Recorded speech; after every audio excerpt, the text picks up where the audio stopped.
குடையும் குட்டி பறவையும். ஒரு நாள் பலத்த மழை பெய்தது. ஒரு சிறிய பறவை நனைந்து நடுங்கிக் கொண்டிருந்தது. அப்போது அருகில் இருந்த ஒரு பழைய குடை காற்றில் சாய்ந்தபடி இருந்தது.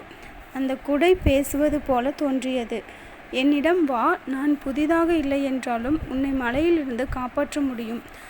பறவை அந்த குடைக்குள் சென்று மழை நின்றதும் மகிழ்ச்சியுடன் பறந்தது. செல்லும் முன் அது சொன்னது, உன் அழகு முக்கியமில்லை, நீ கொடுத்த பாதுகாப்புதான் என் மனதில் என்றும் இருக்கும்.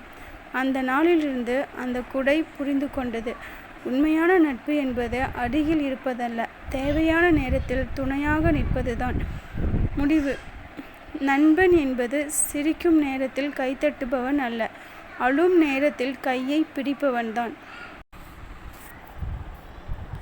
Together we learn, together we grow. Happy Friendship Day.